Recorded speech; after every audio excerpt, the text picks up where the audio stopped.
ఆకాశవాణి జాతీయ వార్తలు చదువుతున్నది వేదుల నరసింహం. ముఖ్యాంశాలు: ప్రతి పౌరుడికి సమర్థవంతమైన వైద్యం లభించేలా చూసే బాధ్యత అందరిపై ఉందని రాష్ట్రపతి ద్రౌపది ముర్ము స్పష్టం చేశారు. 21వ శతాబ్దం భారత్ ఆసియాన్ దేశాల శతాబ్దమని ప్రధానమంత్రి నరేంద్ర మోదీ ఉద్ఘాటించారు. భారత విదేశాంగ మంత్రి డాక్టర్ ఎస్ జైశంకర్ మలేషియాలో దక్షిణ కొరియా విదేశాంగ మంత్రి చో హ్యూన్తో సమావేశమయ్యారు. మహిళల వన్డే ప్రపంచ కప్లో భాగంగా భారత్ బంగ్లాదేశ్ జట్ల మధ్య చివరి లీగ్ మ్యాచ్ జరుగుతోంది. ఆంధ్రప్రదేశ్ తీరానికి తుఫాను ముప్పు పొంచి ఉందని భారత వాతావరణ విభాగం ఐఎండీ హెచ్చరించింది. వార్తల వివరాలు: ఆరోగ్యకరమైన అభివృద్ధి చెందిన భారత్ లక్ష్యాన్ని చేరుకోవడంలో ప్రైవేట్ రంగ ఆరోగ్య సంరక్షణ సంస్థలు సహకారం ముఖ్యమని రాష్ట్రపతి ద్రౌపది ముర్ము ఈరోజు తెలిపారు. ఘజియాబాద్లోని రాష్ట్రపతి మాట్లాడుతూ, ఆరోగ్య సంరక్షణ విస్తరణ ప్రయత్నాలలో ప్రభుత్వంతో పాటు అన్ని ఇతర సంస్థలు కీలక పాత్ర పోషించాలన్నారు. ప్రతి పౌరుడికి సమర్థవంతమైన వైద్యం లభించేలా చూసే బాధ్యత అందరిపై ఉందని స్పష్టం చేశారు. వైద్య సంస్థలు సామాజిక బాధ్యతను కూడా నెరవేర్చడాన్ని తమ కర్తవ్యంగా భావించాలని రాష్ట్రపతి ఈ సందర్భంగా సూచించారు. ప్రపంచంలో అనిశ్చిత పరిస్థితులు ఉన్నప్పటికీ భారత్ ఆసియాన్ సమగ్ర వ్యూహాత్మక భాగస్వామ్యం నిరంతర పురోగతిని సాధించిందని ప్రధానమంత్రి నరేంద్ర మోదీ పేర్కొన్నారు. మలేషియాలో ఈరోజు జరిగిన ఆసియాన్ ఇండియా శిఖరాగ్ర సమావేశంలో దృశ్య మాధ్యమం ద్వారా ప్రధానమంత్రి మాట్లాడుతూ, భారత్ ఆసియాన్ దేశాలు కలిసి ప్రపంచ జనాభాలో దాదాపు 4వ వంతు ఉంటాయని తెలిపారు. 21వ శతాబ్దం భారత్ ఆసియాన్ దేశాల శతాబ్దమని నరేంద్ర మోదీ ఉద్ఘాటించారు. భారత్ ఆసియాన్ బలమైన భాగస్వామ్యం ప్రపంచ స్థిరత్వానికి, అభివృద్ధికి పటిష్టమైన పునాదిగా రూపుదిద్దుకుంటుందని అన్నారు.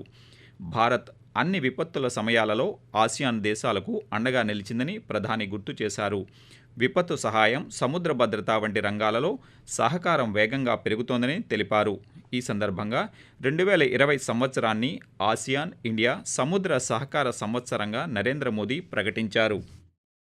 भारत और आसियान मिलकर विश्व की लगभग 1/4 जनसंख्या को रिप्रेजेंट करते हैं। हम सिर्फ ज्योग्राफी ही शेयर नहीं करते, हम गहरे ऐतिहासिक संबंधों और साझे मूल्यों की डोर से भी जुड़े हुए। हम ग्लोबल साउथ के सहयात्री, हम केवल व्यापारिक नहीं, सांस्कृतिक साझेदार भी हैं। आसियान भारत की एक्ट ईस्ट पॉलिसी का मुख्य स्तंभ है। भारत सदैव आसियान सेंट्रलिटी और इंडो पैसिफिक पर आसियान के आउटलुक का पूर्ण समर्थन करता रहा।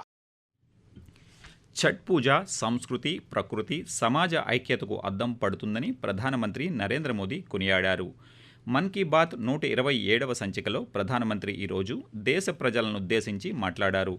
ఛట్ పూజ సందర్భంగా ప్రజలందరికీ ప్రధాని శుభాకాంక్షలు తెలిపారు. ఆపరేషన్ సింధూర్ ప్రతి భారతీయుడిని గర్వంతో నింపిందని ప్రశంసించారు. ఒకప్పుడు మావోయిస్టుల ప్రభావంతో భయం ఉండే ప్రాంతాల్లో ఇప్పుడు ప్రజలు సంతోషంగా ఉన్నారన్నారు. వంట నూనెల వినియోగాన్ని 10% తగ్గించాలని తాను గతంలో రాసిన లేఖకు ప్రజల నుంచి సానుకూల స్పందన వచ్చిందని నరేంద్ర మోదీ వెల్లడించారు. ఒడిశాలోని కోరాపుట్ కాఫీ అద్భుతమైన రుచిని కలిగి ఉందని, దీని సాగు వల్ల ఆ ప్రాంత ప్రజలకు ప్రయోజనం చేకూరుతోందని ప్రధానమంత్రి తెలిపారు. పండగ రోజుల్లో జీఎస్టీ బచత్ ఉత్సవ్ పట్ల ప్రజల్లో ఉత్సాహం కనిపించడం సంతోషకరమన్నారు. అలాగే పండుగల వేళ స్వదేశీ వస్తువుల కొనుగోళ్లు పెరగడం పట్ల హర్షం వ్యక్తం చేస్తూ, जीएसटी बचत उत्सव को लेकर भी लोगों में बहुत उत्साह है। इस बार त्योहारों में एक और सुखद बात देखने को मिली। बाजारों में स्वदेशी सामानों की खरीदारी जबरदस्त तरीके से बढ़ी है। लोगों ने मुझे जो संदेश भेजे हैं उसमें बताया है कि इस बार उन्होंने किन स्वदेशी चीजों की खरीदारी की। छठ का व्रत रखने वाली महिलाएं जिस समर्पण और निष्ठा से इस पर्व की तैयारी करती हैं, वो अपने आप में बहुत प्रेरणादायक है। छठ का महापर्व संस्कृति, प्रकृति और समाज के बीच की స్వాతంత్ర సమరయోధులు, ప్రముఖ సామాజిక కార్యకర్త బైకుంఠభాయ్ మెహతా జయంతి సందర్భంగా కేంద్ర హోంమంత్రి అమిత్ షా ఆయనను స్మరించుకున్నారు. బైకుంఠభాయ్ మెహతాకు నివాళులర్పిస్తూ కేంద్ర మంత్రి సామాజిక మాధ్యమం వేదికగా ఈరోజు ఒక పోస్టు చేశారు. బైకుంఠభాయ్ మెహతా దేశంలోని సహకార ఉద్యమ కీలక పితామహుల్లో ఒకరని అమిత్ షా కొనియాడారు. సహకార బ్యాంకులు, వ్యవసాయ సహకార సంఘాలు, వినియోగదారుల సహకార సంస్థల పునాదులను బలోపేతం చేయడంలో మెహతా కీలక పాత్ర పోషించారని ఈ సందర్భంగా పేర్కొన్నారు. దేశ సహకార రంగానికి ఆయన చేసిన సేవలు ఎంతో విలువైనవని అమిత్ షా తెలిపారు. ఆకాశవాణి జాతీయ వార్తలు వింటున్నారు. ఆసియాన్ కూటమి సమావేశాల సందర్భంగా భారత విదేశాంగ మంత్రి డాక్టర్ ఎస్ జైశంకర్ మలేషియాలో దక్షిణ కొరియా విదేశాంగ మంత్రి చో హ్యూన్తో ఈరోజు సమావేశమయ్యారు. ఈ భేటీలో ఇరు దేశాల మధ్య ద్వైపాక్షిక సహకారాన్ని మరింత బలోపేతం చేసే అంశాలపై వారు చర్చించారు. ఈ సమావేశం గురించి డాక్టర్ జైశంకర్ సోషల్ మీడియా వేదికగా ఒక పోస్ట్ చేశారు. భారత్ దక్షిణ కొరియా మధ్య ఆటోమోటివ్, ఎలక్ట్రానిక్స్, సెమీకండక్టర్, రక్షణ, నౌకా నిర్మాణ రంగాలలో సహకారాన్ని పెంచే అంశాలపై చర్చించినట్లు ఆయన తెలిపారు. ఇరు దేశాల మధ్య నెలకొన్న ప్రత్యేక వ్యూహాత్మక భాగస్వామ్యం మరింత బలోపేతం అవుతోందని మంత్రి జైశంకర్ పేర్కొన్నారు. మహిళల వన్డే ప్రపంచ కప్లో ఇప్పటికే సెమీఫైనల్కు అర్హత సాధించిన భారత జట్టు ఆఖరి లీగ్ మ్యాచ్లో ఈరోజు బంగ్లాదేశ్తో తలపడుతోంది. టాస్ గెలిచిన భారత్ బౌలింగ్ ఎంచుకుంది.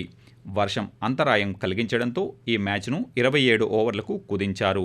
17 ఓవర్లు పూర్తయ్యేసరికి 3 వికెట్ల నష్టానికి బంగ్లాదేశ్ 54 పరుగులు చేసింది. వాతావరణం.